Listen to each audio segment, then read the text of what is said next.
We have tirelessly, meticulously poured over every single crevice and corner of this home to make sure that she is perfect for the person who is going to receive her. We repainted walls when we didn't have to.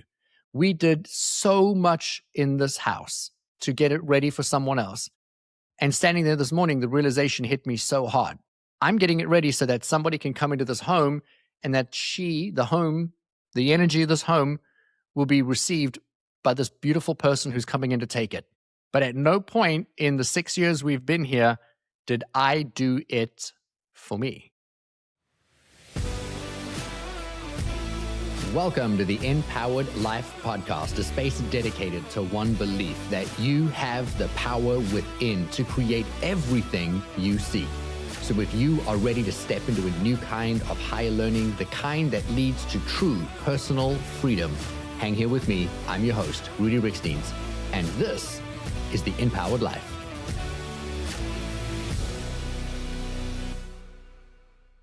Welcome to the Empowered Life Podcast. I'm your host, Rudi Riekstins, and I want to start by just saying thank you so much for taking the time to rate and review the Empowered Life Podcast. I have shared in the last few episodes, in the beginning of each episode, that we had so many ratings and reviews. And when we moved platforms, we lost all of those reviews and ratings. And so if you've taken the time to do it, it takes a few days to show up, but I just want to say thank you. I want to acknowledge you. And I just want you to know that you are appreciated. To pour your heart and soul into something like a podcast takes a tremendous amount of time, effort, energy. We have an entire team supporting us in the backgrounds of this show. And we're always wanting to impact you in the most incredible ways we know how. And the only way to really do that is to look at what has been my life. What have I been experiencing? What are the questions I'm asking? And then I'll go back to the team and say, oh my God, like I am dealing with this right now. Who else would be dealing with this? And can we find someone that can speak into the answers to these questions? And that's really how we find our guests. That's how I come up with some of the content. And today's episode is really about a thought-provoking, jarring, if you will. I believe that life experience is simply just another opportunity for you to learn a lesson, and that sometimes you can gain the advantage of the lesson without actually having to go through the lesson. And that's really what I think podcasting is. It's just another opportunity for you to get a tremendous amount of information in a short amount of time, short, sweet, succinct. Whether you're investing 20 minutes or 1 hour, you can learn something that took somebody maybe 5, 10, 15 years to learn and to overcome. And so I want to start with a story with you today. I'm laughing because I was sharing this with Aniston and our team this morning, and the laughing joke was, we haven't learned the lesson. And so I'm hoping that just in me recording this today, it is going to bury this lesson deep within me, and I'm going to never have to repeat this again. And also hoping that you, as our audience, well, you take some of this information and you apply it into your life so that you can create a shift or a change. 15 years ago, Anis and I bought our very first house, and it was a brand new home. It had just been built. We were the first people to move in. In fact, we had the keys for about 3 months while they were still finishing the home. And we were able to take over the possession of the house, but we had a basement that had yet to be completed. And so we immediately began to renovate inside of our basement. And as you can imagine, in your very, very first home with your wife in your new life and having to furnish this entire home, which was just a monstrous project for these two young lovebirds, we eventually got to a point where we were like, we need to calm down on the spending. And I share this with you because we built the most incredible basement. It had a 36-seater bar. It had a bar counter that was opposite the main bar that overlooked a projection screen that was 120 inches. Then we had the seating for the theater that was now aimed at this incredible screen, this unbelievable surround sound system. And where we cheaped out was I put a granite tile as the granite countertop and the bar countertop instead of laying a slab of granite. And we lived in this home for 5 very long years enjoying this basement. And I say that because every single time we went downstairs to pour herself a drink or to watch a football game or to entertain and have people over, I would look at that bar counter and think, man, I really, really should replace that with the granite slab. And then I would think, wow, that's a lot of money. I mean, it already is in, it looks fine. But my heart kept saying, no, you want a clean, crisp, beautiful, luxurious looking slab on top of this counter. And that would elevate the entire space. And so for 5 years, it would cross my mind every single time I would walk into that room. Fast forward to the fifth year, we're selling the house and we have a real estate agent come in, the lady who sold us the home, and she's just in awe of what we've changed and how beautiful the home looks. And she's so excited to list it. And she says, I really would change that countertop downstairs to a slab of granite. You know, it's going to cost you, I don't know, $3,000 to $5,000. And we're going back many years now. And we decide, well, let's put the extra $3,000 to $5,000 into this granite slab. And when we sell it, we'll probably get more money because it's going to class up that entire basement area. And so we go ahead and have this granite installed. And we pick the most beautiful granite countertop.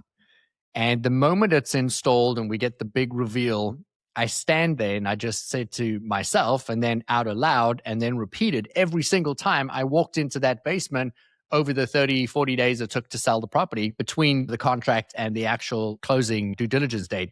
When I would walk into the basement, the first thing I would say to myself is, why? Why did I wait so long? Because I had to spend the money anyway. And if I was going to spend it at the very end of me living in the home for the benefit of selling the home, then why would I not have just spent the money in the first place? Now, here's what's crazy is the money I used to spend on the granite countertop, I had in savings. So it wasn't that I didn't have the resources at the time. And there were times when I had less resources. There were times that it wouldn't have made financial sense.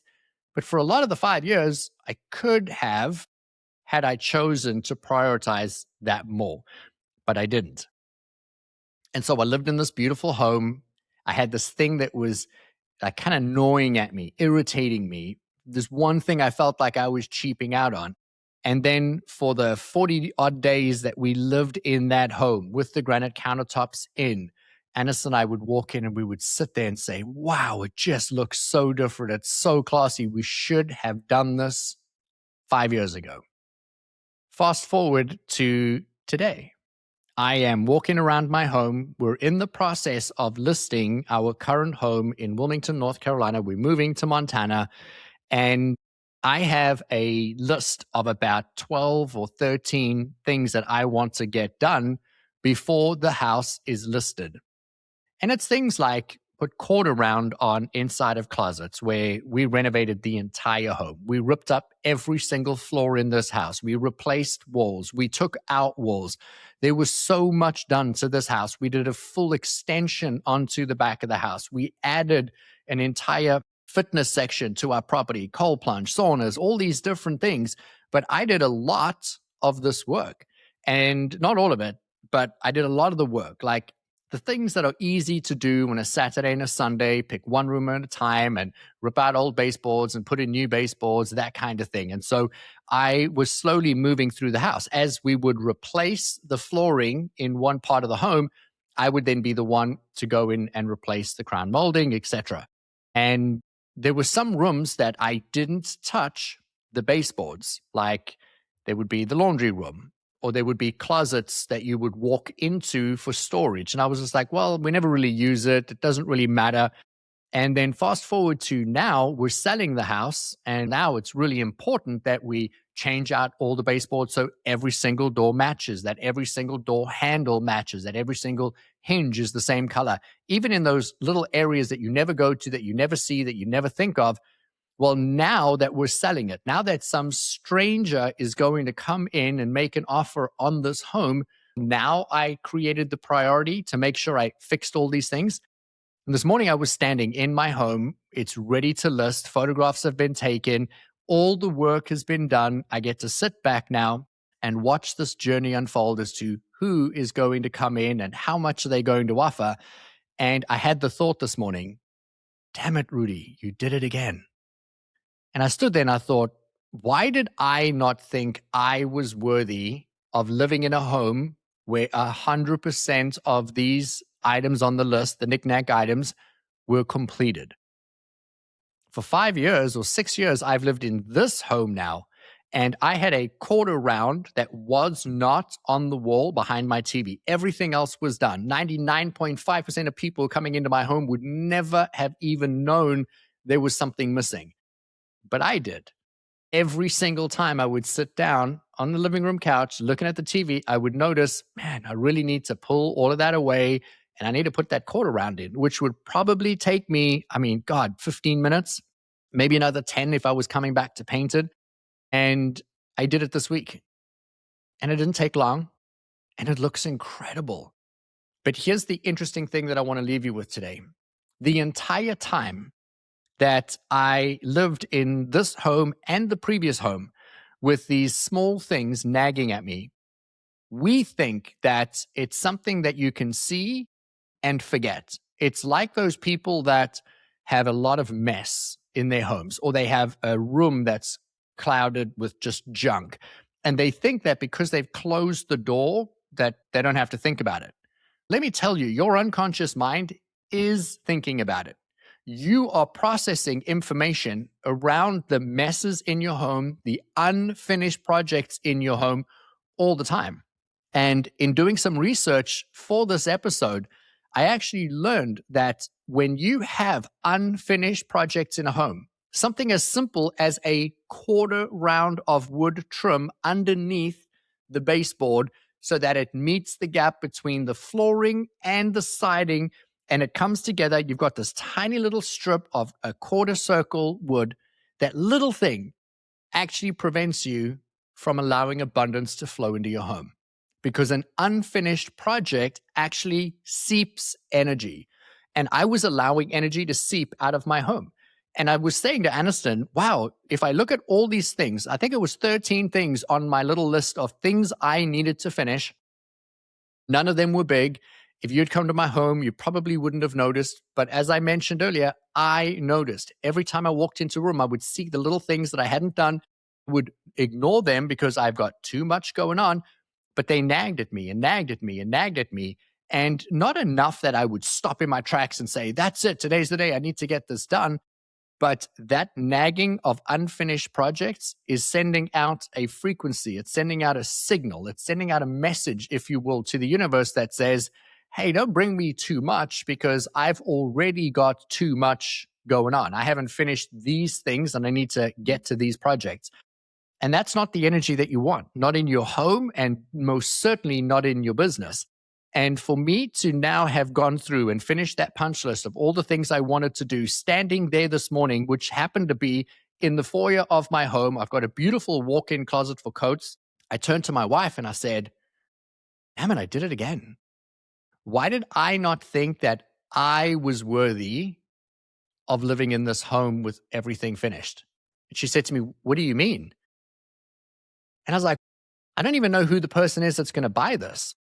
But we have tirelessly, meticulously poured over every single crevice and corner of this home to make sure that she is perfect for the person who is going to receive her. We repainted walls when we didn't have to. We repainted every single trim board in the house, not because they were dirty, because we want somebody who walks in this to love this home as much as we love this home. We did so much in this house to get it ready for someone else. And standing there this morning, the realization hit me so hard. I'm getting it ready so that somebody can come into this home and that the energy of this home will be received by this beautiful person who's coming in to take it. But at no point in the 6 years we've been here did I do it for me. I am worthy of living in a multi-million-dollar home. I am worthy of having incredible, finished, completed, aesthetically beautiful and pleasing spaces where everything has its space. Not that little hole where there was once a picture frame and now it isn't done, or the little quarter round that hasn't been finished, or the light fitting that I want to change out. I get to do it, and I get to do it for me. And when I do that, I am now putting a stake in the sand. And you hear me use this terminology so often in the Empowered Life podcast, because everything that you're doing is essentially a declaration of your worthiness to have or not to have. And the thought that sits with me today in this moment as I record this episode is, how much more successful would I have been in this home over the last 6 years? What else could I have achieved? Looking back at everything I've done, if I had all of these little tethers of minor problems and projects that I didn't fix, resolve, complete, finish, bring across the line, that energetically said, don't bring him too much because he can't handle it. 99% of people wouldn't notice, but the universe notices everything. Where right now in your life do you have an unfinished project? Maybe it's an unfinished conversation, but you're trying to draw in love. Maybe it is a project where you need to put cord around in your bedroom or your TV room, or you've got to paint the laundry room, or you've got to fix the hole in the hallway. What is that one little thing that you've got that's sitting there that's nagging at you that you could correct or change? I had a conversation with one of my clients 2 weeks ago. They have moved into an apartment. They are not excited about having to live in their apartment. They're going through a separation, potential divorce. And so they had one room in their home where they just dumped a whole bunch of stuff, just clutter. And in working with them, I said, wow, when you've got a lot of clutter in a room, you're saying you're not worthy of living in a nice space. And so I challenged them to decorate that room and to finish it out. And they had the weekend to do it. And that was on a Friday. Come Sunday evening, I got a text message around 5 p.m. and they had turned this room no longer clutter. It was now their gym room. So they had workout mats, yoga station, they had the red light therapy, all these things, the equipment they owned, but had been neatly placed and organized. 2 weeks later, which was this week, I had a call with them and they said, what a difference the energy is in the home, different how they feel, different how they show up.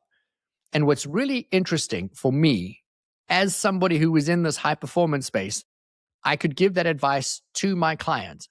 And I could say, wow, you know what? You've got this room that, is cluttered. It is full of stuff. There's clothes on the floor. There's papers on the floor. There's boxes that are open with things piling out of them. You need to clear that, because if you don't clear that, the energy is going to be stagnant and stuck, and it's going to impact your life. It's going to impact your mood. And yes, it'll impact your business. But I was giving the example in something grand, not something as small as a picture frame hole or a piece of cord around. And yet, the principle applies to both. Never again will I leave a project knowingly unfinished. My challenge for you today is to find that thing that you could put a pin in, that you could place that stake in the sand, and that says, you know what, you finish projects and that you're worthy of the finished project. And you're not going to wait 5 years to do it because you're now selling and somebody else gets to benefit from it. You get to benefit it right now, day one. I'd love to hear from you. Share a comment, rate, review the podcast, or send me a message on Instagram and just say, Rudi, this is what the before looked like, and here is the after. Let me cheer you on. I love you so much. Thank you for joining me on the Empowered Life podcast. I'll catch you in the next episode. Till then, bye-bye. If this episode gave you clarity, peace, or a perspective shift, hold on to that. And here is how you lock it in. Subscribe so that you keep building momentum week after week. And if you're the kind of person that believes a good message should travel, please leave a review. Reviews aren't just ratings. They're signals that help this reach the people who are ready for it. And then share this episode with somebody you love, someone you lead, or somebody that you were rooting for. Links are in the show notes so that you can connect with me online and on Instagram. Now go out there and take one beautiful, bold, and aligned step and make it count. I'm going to catch you on the next episode of the Empowered Life Podcast.